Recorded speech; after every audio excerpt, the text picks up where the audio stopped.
Hello, everyone. Hello, hello, hello. It is a fabulous, triumphant Tuesday. I'm Apostle Christine, and welcome to R3 Conversations. Real, relevant, and relatable conversations. That's us at R3. Thank you so much for joining us tonight for another dynamic talk conversation. And I just want to say thank you for all of you who have sent me messages and telling me how much you're enjoying the different people who've been on the platform. I promise you, it just continues to get better and better. I don't know if that's even possible for it to get better, because everybody that's been on has been terrific. And you have been terrific for just joining in and sharing your comments and your feedback. Thank you again to Kingdom Community United for allowing this opportunity on your platform, and whichever platform you're viewing us on. Again, thank you so very much. Again, we have a great show for you tonight.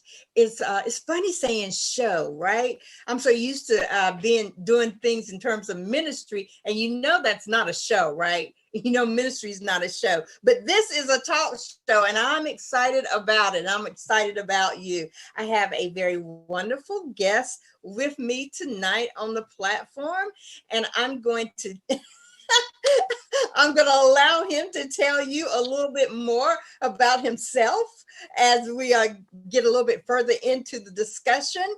But I wanted again to thank you for joining. I'm queuing up my information so that you guys can be on point with us, because I'm going to try to share some other stuff with us at the same time. But anyway, let's do this. Let's pray so that I can just kind of get centered, and you can get centered right there where you are, and you can just relax and enjoy this topic tonight as we talk about social media, not social media, but media and ministry, media and ministry. But let's pray first, okay? Father, we thank you for today. We thank you for this time. We thank you for this moment in space. God, we thank you for the very breath that we breathe. And even now, God, as we take this platform, God, we recognize that, Lord, you are still in control.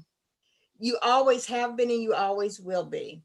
And so, God, we ask your blessings upon this time right now in this talk show. May the conversation, Lord, flow. May it be real. May it be relevant. And God, may those who are viewing find it relatable. We pray, God, for our guest tonight. And God, I pray in the name of Jesus that you will be glorified in this conversation. It's in Jesus' name we pray. Amen. Amen. Well, before I introduce my guest, you know, we always start out the show with either a testimony or a joke or some kind of trivia, right? So I'm going to do a little, I don't know if you would call it a joke. Well, yeah, at this point, it's a joke for a lot of us, okay? First thing is that beginning of this year, I gave a challenge to several of my friends, and we went into this financial challenge where if you saved $1 or $1 based on the week of the year, like this is week 37, okay? So like the first week in January, you would have saved $1, okay? The second week in January, you would save $2. So that would mean that you would have a total of $3. So as each week progressed throughout the year and you laid aside that amount of money, you would accumulate a savings, a nice little egg, okay, to spend at the end of the year. So the total would have been $1,326. Nope, wrong. it would have been, yeah, $1,378. $1,378 if we had been consistent with that. And notice how I'm phrasing this, y'all. Okay. If we have been consistent with that saving pattern, by the end of the year, on December 31st, 2020, we would have been able, or you would have been able to throw this magnificent celebration with $1,378. However, let me just ask you, how many of you have been able to keep consistent with our challenge? I know it has probably been very difficult because none of us anticipated the type of year that we're actually having. In fact, most of us anticipated 2020 to be woo-woo, 2020, the year of the vision and all this other great stuff, right? So at this point, week 37, you should have in your balance $703 in your savings. How many people can say that you have $703 that you set aside specifically in this challenge? All right, I get it. Me too, right? Me too. But you know what? We can start this thing all over again. And we don't have to begin at the beginning of the year. We can just start all over. That's the beauty of it. So just wanted to keep that challenge in front of you. And also, last thing, my personal journey. Didn't gain any pounds last week with the birthday celebration and the cake and stuff, right? September people, we do celebrate all month long, but as promised, I will not be indulging all month long. So anyway, it was a great birthday. Didn't gain anything, didn't lose anything. So we're still on that journey as well. So thanks for your encouragement. Thanks for sticking with me. But now on to our three and our guest. Our guest tonight is my friend, co-laborer in ministry, just an exceptional young man. Look at this young man. Tonight, y'all, we have, should I call you Mr. Smith? Should I call you Mitch? Should I call you minister? Should I call you reverend? Should I call you psalmist? What in the world should I call you tonight? You call me whatever you want to call me. I have no real preference. To be honest with you, I'm just Mitch. Okay, well, just Mitch tonight, y'all. We have I can't do that. Minister Mitch Smith, who is the executive producer of radio station TV station W. Help me, F. BRC. BRC. Yeah, in Birmingham, Alabama. Birmingham, Alabama. So y'all, I knew that. I was just testing him to see if he knew where he worked, right? You gotta keep these people on top of their game, So Mitch is here with us tonight, and we're going to talk about media and ministry. Because he is in a unique position that he is involved in both arenas. And if you know anything about media right now and ministry right now, sometimes it can be a very happy marriage together, and sometimes it can be a very dysfunctional marriage. But in any event, we're going to talk about the dynamics of media and ministry. So right now, Mitch, what you want to tell us a little bit about yourself? Tell us how you started in both arenas, actually ministry and in media. In terms of we'll start with ministry first, just because that's where I've been doing that probably longer, and not necessarily in an official capacity, but for sure, born and raised in the church, and exercising my faith, and learning from an early age, and being modeled and watching my role models, which my mother and others, pastors in the church, and really embodying a life structured around the love of God and the love of people. Mm. Not perfect, obviously, not perfect, but always able to really rely and really show what a reliance on God really looks like. And I'm the youngest of 7 kids, so Wow. I can tell you, firsthand that there were some days in my early years that it was, and of course I know that there were some things that I was not privy to just by virtue of my age, but I know that it wasn't all great, and I know that there was some struggles and some lean times. I specifically remember being in like 5th and 6th grade. My dad was, I got, laid off from his job and, that sort of thing. So those were times that,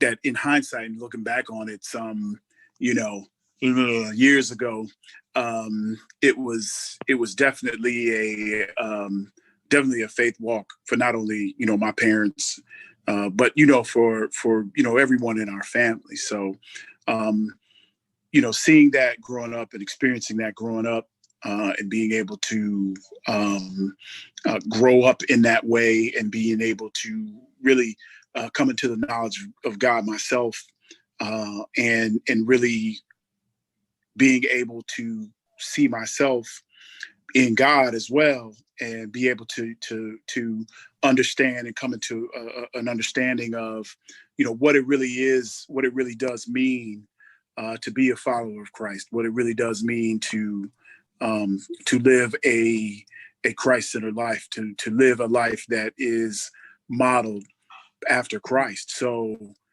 and again, like I said, not perfect. Sure enough, made plenty of mistakes, and that sort of thing. But um, all in all, when I look back on it, I have no regrets and no complaints.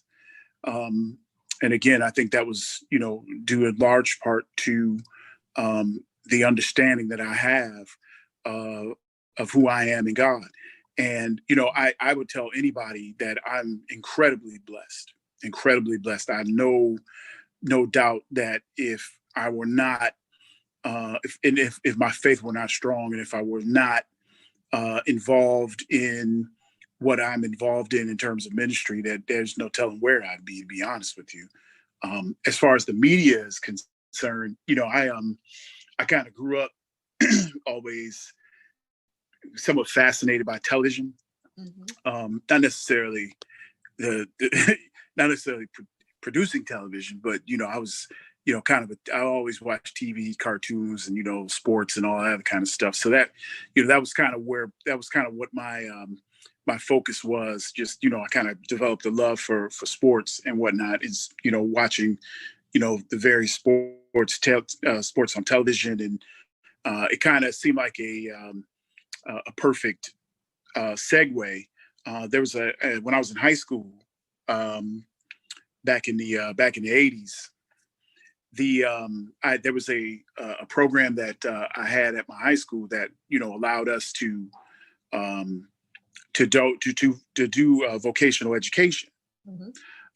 And they had all kinds of different things. They auto body for the guys who like working on cars. They had computer assisted drafting. They had photography. They had horticulture for the folks that like to deal with flowers and plants and that sort of stuff. They had just like a whole host of things. Even like culinary, that was another one of the things they had. So I mean, it was a lot of vocational education that was available. So they had this thing.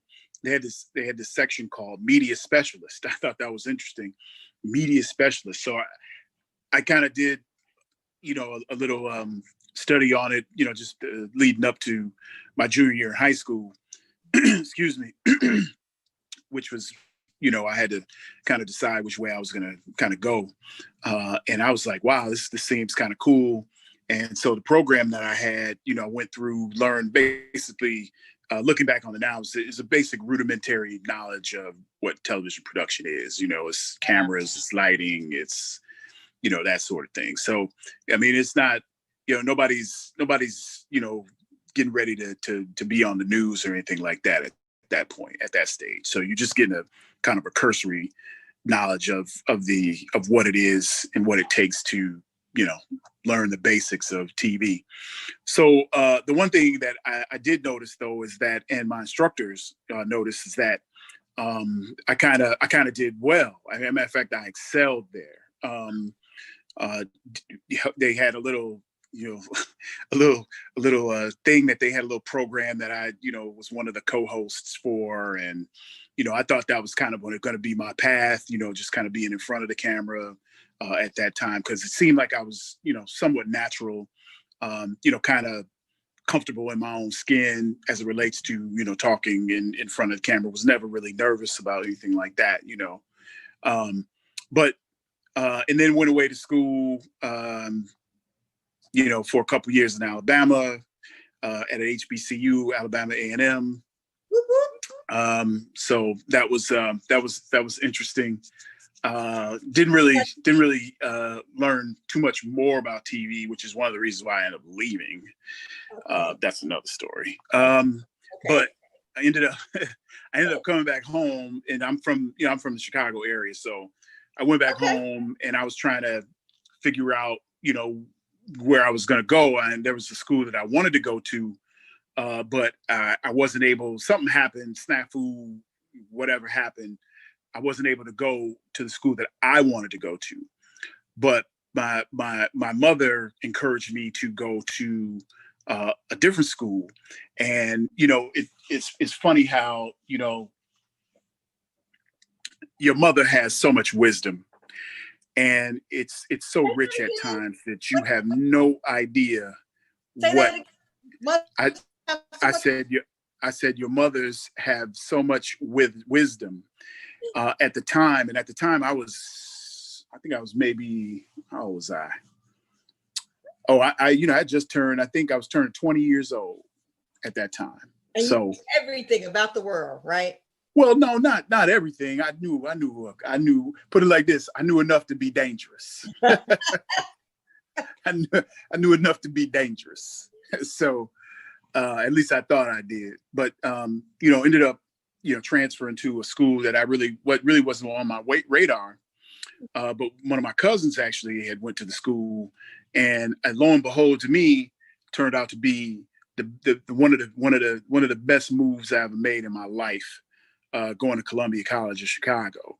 And it was, in terms of like media and in terms of television production, that was exactly the place that I needed to be. We're talking about people that worked at, now Chicago's the number 3 media market in the US.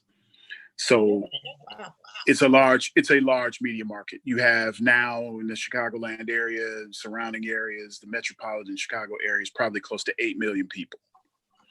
That's in the city and in the surrounding suburbs. So, but anyway, so you have that kind of reach in terms of professionals that work at these TV stations. So we would have people that are instructing us that would get off of a shift from work and then come and teach us about TV. So we were getting hands-on experience straight from the horse's mouth, so to speak. So it turned, like I said, the 2 years and change that I spent there was invaluable. I mean, it gave me even more confidence, about, the decision that I made in terms of pursuing this as a career.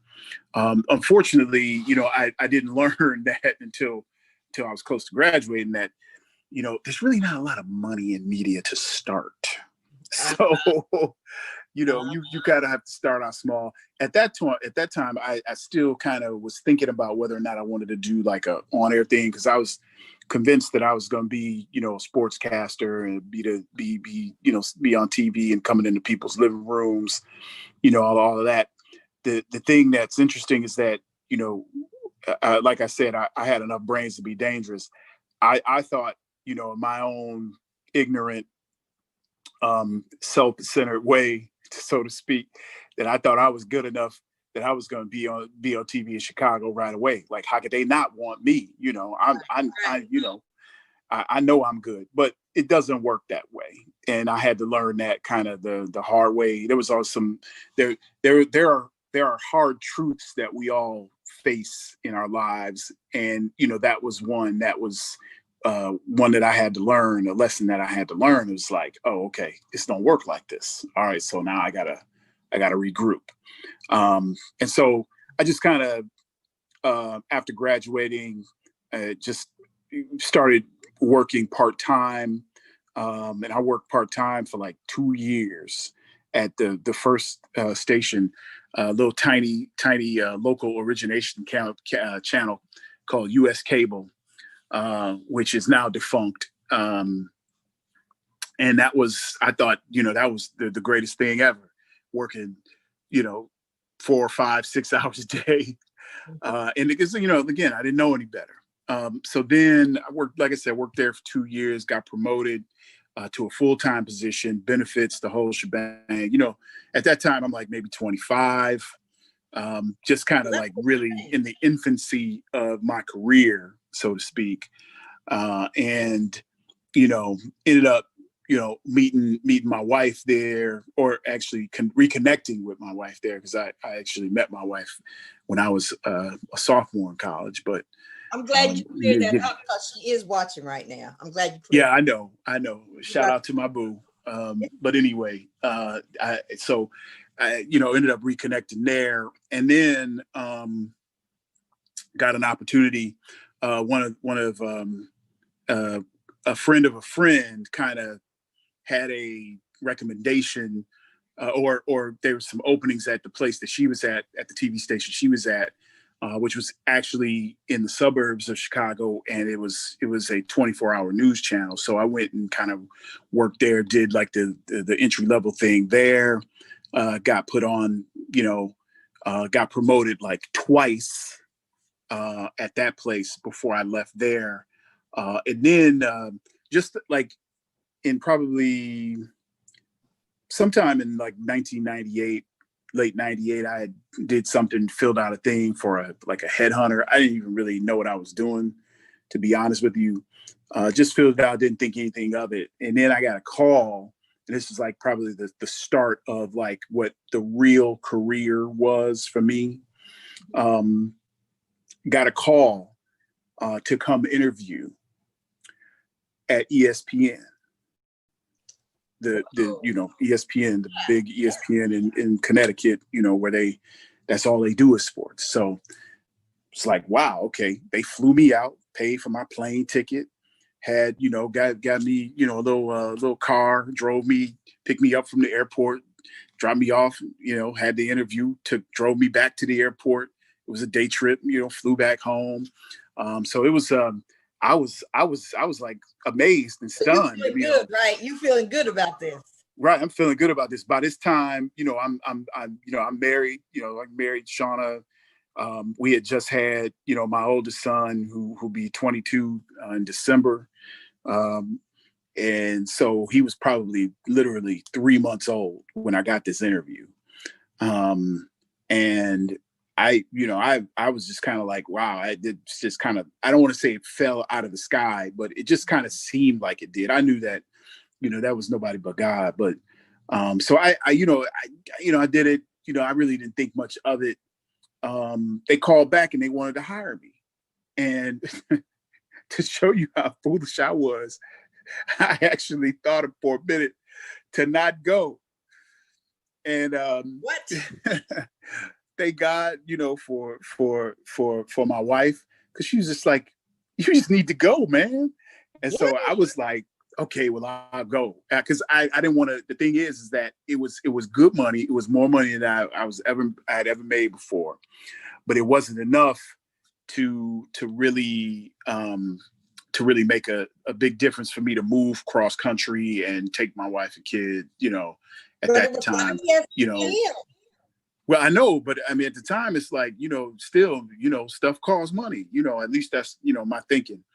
And that was, one of the things that I think I had to also learn is that in order for me to grow and in order for me to advance, not only advance in the kingdom, but advance in the natural, I had to improve my vision. Wow. I had to improve my vision. My vision was, in those early years, I really didn't have it.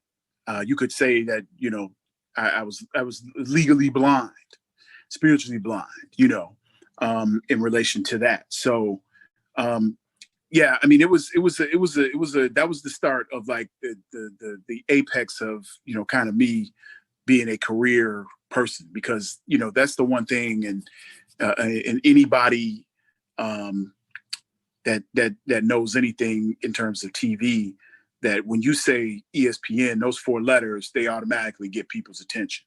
Whenever I would apply for jobs, my resume would go to the top of the pile, just based on that. Obviously there were, my strong belief in my faith, I believe is also a larger part of why that occurred. But it's no doubt that didn't hurt things. So yeah, Let me ask, state. Go ahead. let me ask you a question. It sounds like you are in one of those unique positions where you know what you want to do when you go off to school. A lot of people don't know that, and they just kind of go and they do the foundational basic courses, and then they try to make a decision when they get there. They have some idea, but it sounds like you have been in a great position where, even though it wasn't exactly what you wanted, but you have always found yourself in that career path, whether it was with the station in Chicago, the one that you said is now defunct, or at ESPN, or even in school when you had your talk show that you were doing and through the media special. Now listen, what's really interesting is when back in the day, back before your high school days, when you said media specialist, that was like the librarian. So so I'm so glad we've updated the titles now. Okay. Yeah, So, no, I was that was not it. That was not the that. librarian. That's for sure. So here's That was not that for sure. my question is, can you see how this progression that you just shared with us is kind of gone through some ups and downs, I'm sure, like anybody else's career? Can you see how your destiny had always been kind of set before you? And I guess because I'm hearing, and I talk to so many people who have a vision for their life, but they get off the path and they do this and they do that, and sometimes they don't even know, and then later on it just kind of, it's like they run into it. But it sounds like the Lord has had his hand on you and has been guiding your footsteps along the same path throughout the time you said, this is what I want to do. And that's pretty amazing from where I'm sitting. And I've talked to people who, made high school, and I decided I was gonna, that wasn't enough money in that, so I'm gonna be a whatever. And then I got out off the teacher track. But then I decided I hated what I'm doing now, even though I'm making more money. So I went back on the teacher track. But it doesn't sound like that you did that. You didn't hop around. You just kind of maintained the consistency.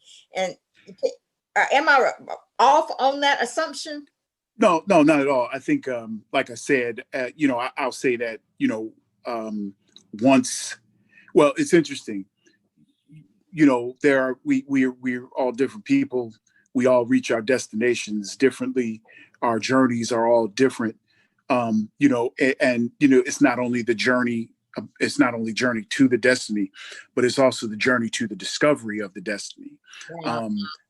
Being able to, and again, like I said, a junior in high school, I had at that point no real idea about, what things I specifically wanted to do. I know the things that I didn't want to do, but like I didn't want to become a teacher. I was like, nope, I'm that. That's definitely not me. And then that's no knock or disrespect to teachers, but I know how I am, and I know that you can't yoke kids up when they get a little mouthy. So that's probably not a good profession. Not a good place to be. No. Yeah, that's probably not a good thing for me. But it was in a lot of ways, I think, those early years are meant for you to try to kind of figure it out. You experiment, you dabble here with doing, something that you may think that interests you. Like I said, even from like but like I said, from early on, I always, was fascinated by TV.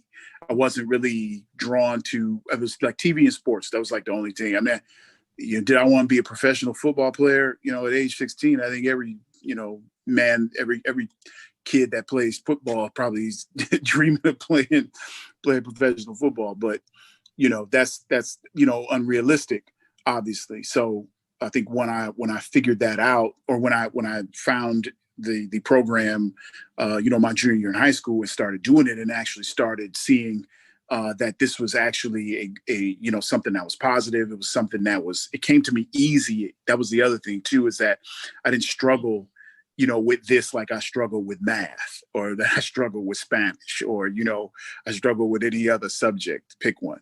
This came really, really easy and almost natural, almost second nature, like, to me.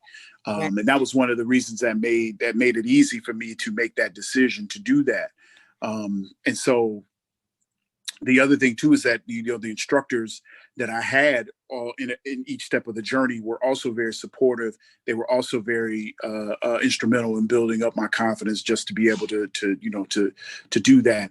And obviously, once you become an adult and you get in the industry, you learn some hard lessons, about how people view people, how people are viewed, not only from a racial lens, but from a gender lens, from, there are all kinds of biases that people who are hiring that have. And again, not to get off on that tangent, but that's just a factor of life one of the things that you end up learning. And like I said, I think that, and that's because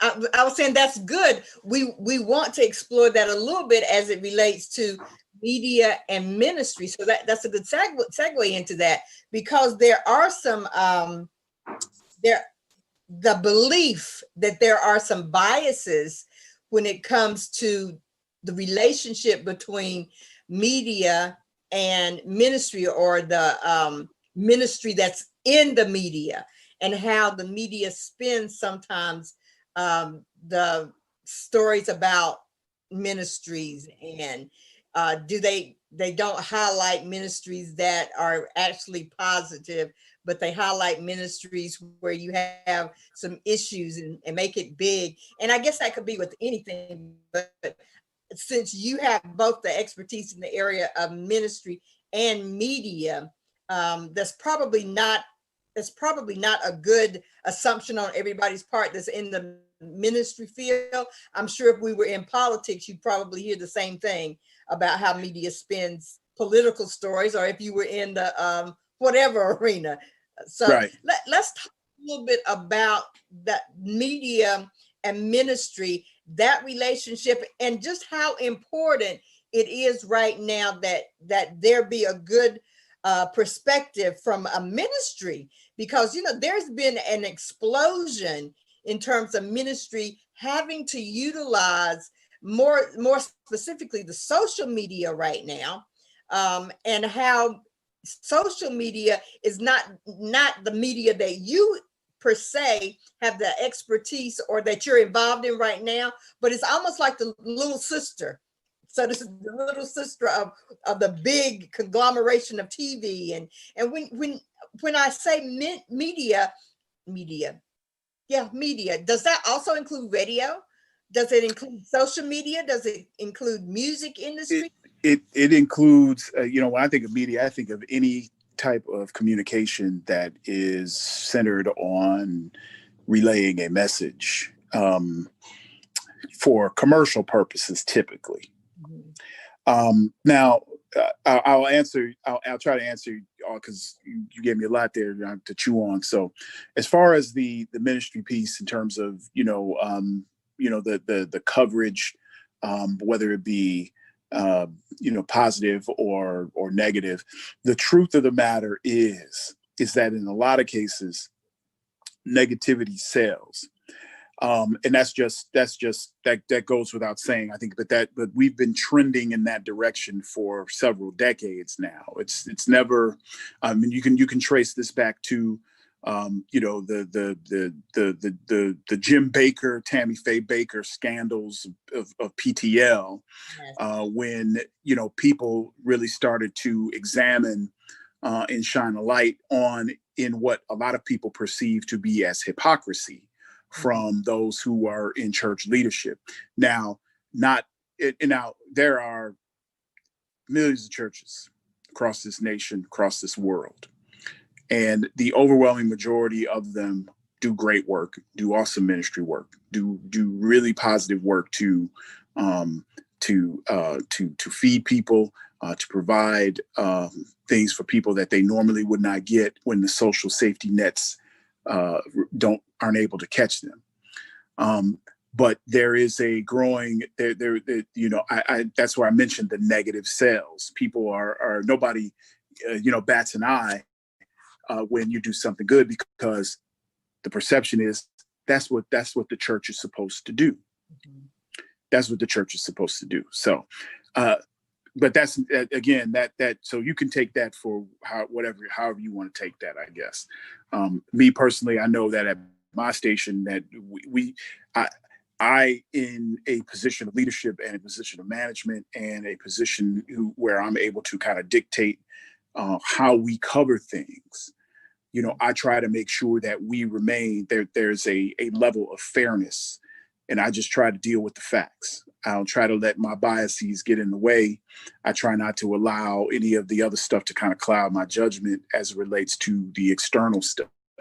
You know, what do we have here? Is this a situation where, and that's, you know, that you hear a lot of this when it comes to crime. Why are y'all always talking about crime? You know, why are y'all always showing mugs shots of Black people? Why are you always doing this? Why are you always doing that? That's just the media thing in general. But as it relates to ministry, you know, the thing, you'll hear phrases, and we use this term and this terminology in the business is, you know, we try to find the thing that moves the needle, meaning that the thing that's going to get people's attention, the thing that's going to make people say, wow, you know, I can't believe that, you know. So generally speaking, as it relates to when it comes to negative coverage about church or anything like that, it really is oftentimes just us shining a light on what's going on. And like I said, there are stories, and I know when I was working in the different areas that I've worked in, we've done stories on churches that are doing positive things, whether it's trying to, you know, stamp out gang violence, whether it's trying to, you know, make sure that people who are in need of clothing or food, make sure that they are taken care of. I mean, there have been stories that are like that, but it seems like the negative is the thing that people seem to be drawn to. And I think the reason for that is what I explained earlier, is that, you know, there's a lot of people that already have a stigma attached to the church and what their perceptions and what their own biases regarding the church. Maybe, and it could be from whatever reason, could be, you know, they were, they were hurt by somebody in the church in some way, shape, or form. And so that has colored their perception of what it is and who the church is and what the church represents. And so when they see something like that negative happen, they say, see, I told you. You know, or they say, see, I told you those church folks were nothing. They were all talk. They were no action. You know what I mean? So I think, you know, the tendency is to draw the negative out of that. But I think a good station will be equal in terms of the coverage. If it's negative and it's newsworthy, we're gonna cover it. If it's positive and it's newsworthy, we're gonna cover it. We're not gonna tilt our coverage one way or the other based on, you know, who it is or you know what it is that they do or no matter the personality of the leader of that church. It's usually something that we will kind of do on a case by case basis. Now, as far as the social media aspect of it is concerned, you know, it has afforded, and especially now during this pandemic, you're seeing so many ministries become visible that were invisible before. And we're talking that what it has done is it has taken the mega church and put it on the same kind of level and footing as it is of the tiniest church. Because for a stretch there wasn't nobody going to church. There were nobody being able to go to in-person church. So guess what? You want to see your church, you probably had to turn on your Facebook Live or whatever live stream pro platform that they were using, because everybody was kind of in the same boat. And so what I think, what it has done is that I think it has enhanced the ministry efforts of those churches who were, maybe not on, equal footing, or at least in terms of what we would consider to be a large church. It kind of put everybody on the same footing and the same ground, and everybody's kind of, on the same platform trying to do, whatever it is they do. So I think the marriage of ministry and the marriage of social ministry was I think it was an inevitability, to be honest with you. If we didn't have the pandemic, it probably would have occurred a little bit later than what it is that we're seeing now. But the pandemic seems to have exacerbated the speed in which a lot of the ministries were able to just get online and promote. It's also another vehicle to promote some of the activities that are going on at your church, some of the missions that you have going on at your church, some of the things that you want to do for the community at your church. But it's like anything else, that it's become so saturated now. There are so many churches that are broadcasting. There are so many churches that are live streaming. There are so many churches that are doing Facebook Lives. It's like, okay, which way do we turn? I mean, I think, that's not necessarily a bad thing, I guess. I think as long as the church is doing in following the mission of what the church is supposed to do, I don't think that's a bad thing. So let me ask you this. You brought up a good point, and this is something that I've been thinking about with the whole explosion of ministries and social media. And I've worked in a ministry full time, and we have to do the budgets and all that. And typically the budget for the media area has not been that large, but it seems like now there is, by necessity, for those who see the need or the desire to grow their ministry in that area, it seems like now more emphasis, and probably dollars as well, is being spent by churches in the whole area of media so that they can be more appealing, because it is so many people out there. It's in my mind, it's sort of like, I guess, the different TV stations. You all probably have the same news or similar news if you're in the same area, but it's somehow you have to make your station be more distinctive than the other station. And so what do I do to make myself stand out more? What's going to make somebody look at your station at the same time there's another station on that has similar news? What is it about your station that's going to make people want to look at you? And I see that same little trend just slightly moving into ministry, because there are so many ministries out there.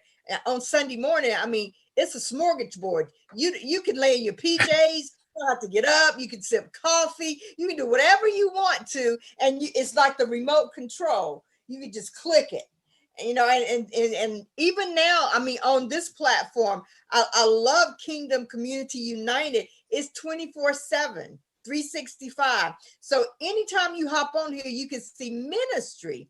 But I'm seeing, even now with the smaller churches versus the mega or bigger churches, whoever has the most money can add the lights and the settings and all the green screen and the wording and stuff. Do you see that trend becoming something that again will distinguish mega churches as mega churches again, just by looking at their media? Well, yes, I think the one thing that we at least that in my view is that I want to make sure that there is a distinction between production value and the effectiveness of the ministry. I mean, you can put you can put on a presentation, a ministry presentation that has all the bells and whistles and make it look good, but at the end of the day, if it's empty in terms of the message, if it's empty in terms of the effectiveness of the leaders to convey said message, I mean, it's you know you're wasting your time and you're wasting your money. Now, a lot of churches, as we know, it's about personal preference. I turn on the TV. If I turn on Facebook Live and I see Jamal Bryant, and if I like Jamal Bryant, guess what? I'm gonna listen to Jamal Bryant. If I turn it on and I see Creflo Dollar and I like Creflo Dollar, I'm gonna watch Creflo Dollar. I mean, if you can pick your ministry leader, that's really at essence what it boils down to.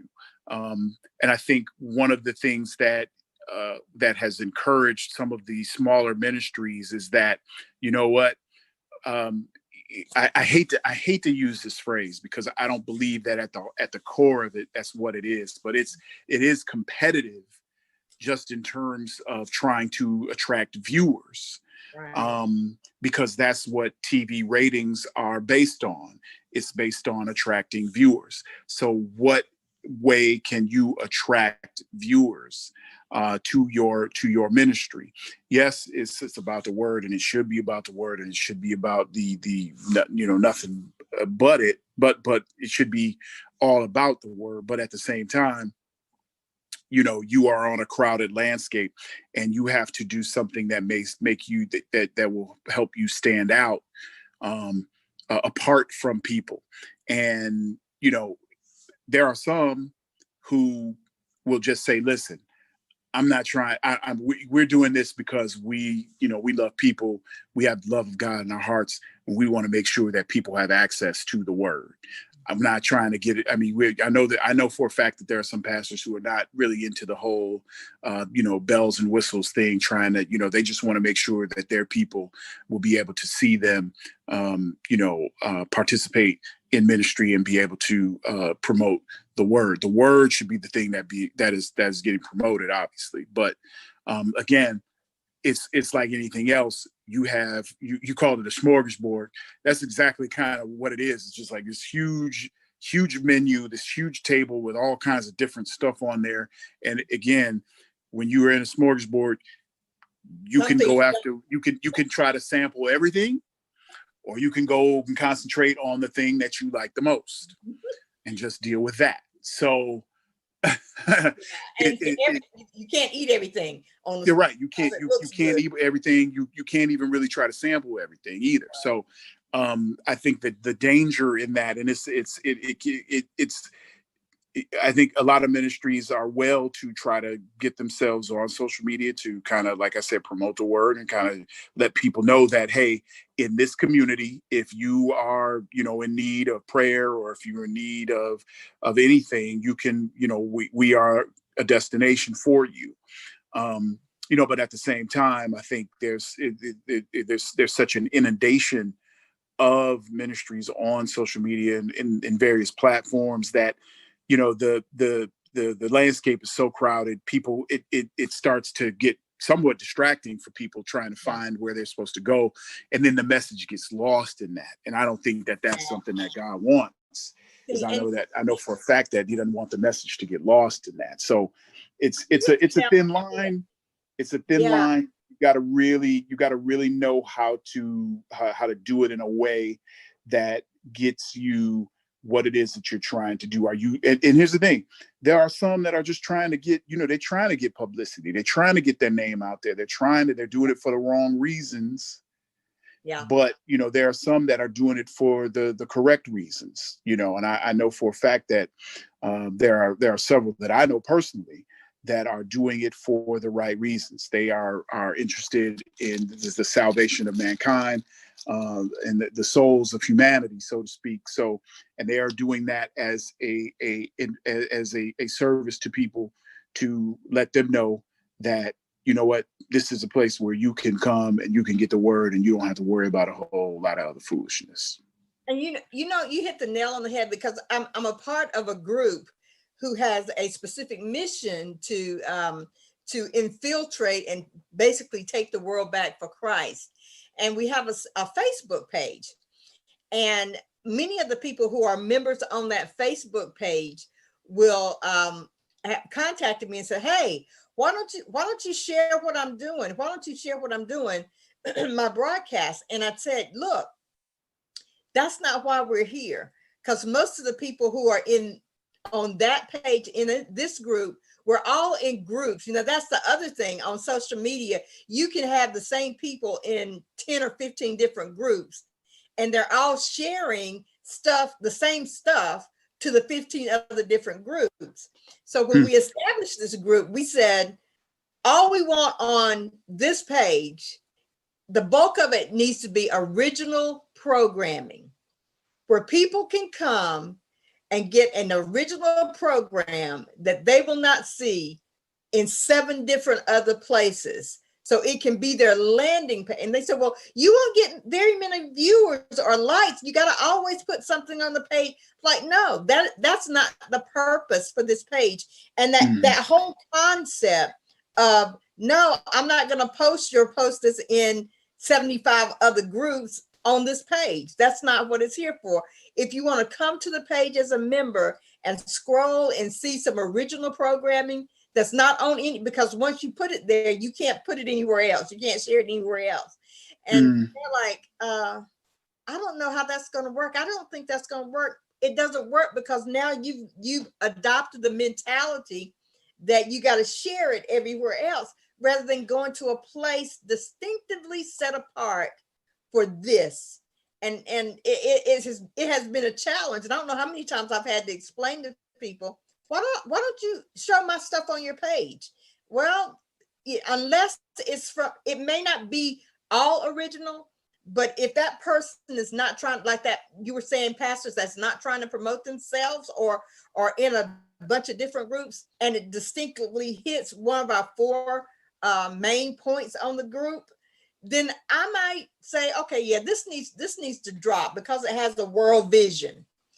But otherwise, it has been like, it's like I smack people when I tell them, no, I'm not, I can't do that. That is not the purpose. Well, right. Well, I think, and I'm going to say this, and I'm going to run the risk of making, some folks mad, or maybe alienating some people. And it's not anything that's bad, but I believe that this is the truth. As it relates to pastors, God did not call you to be a social media star. God called you to preach the word and rightly divide the word, and to be able to, try to compel men, women, and children to accept Christ into their hearts. You were called to be a minister of the gospel first and foremost, not be a social media darling. So I think my thing is that in a situation that you were referring to, where you got 15 people all trying to share the same stuff, whatever, it can be, there's a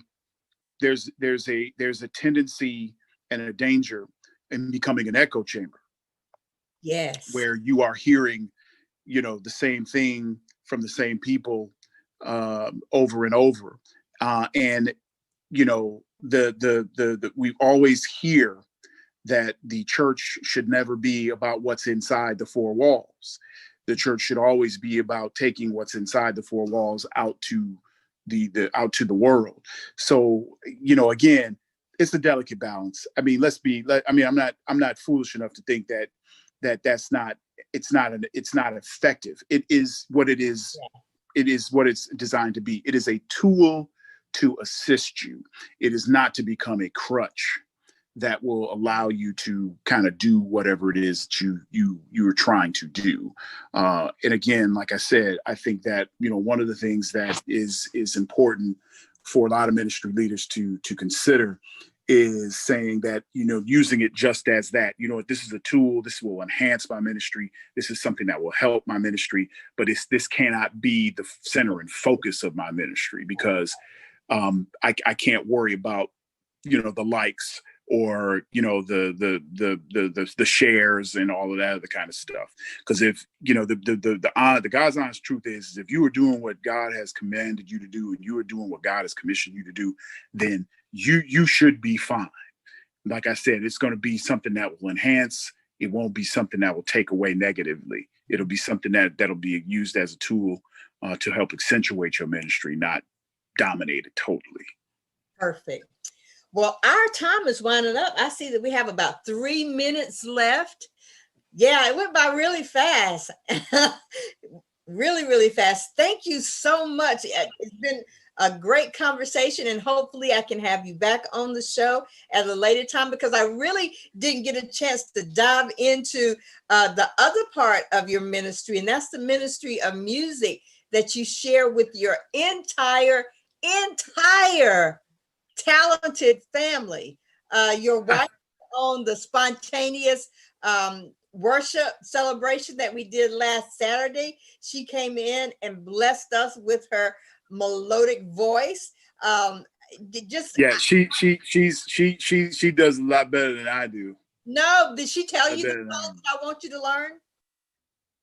Which one was that? Canceled.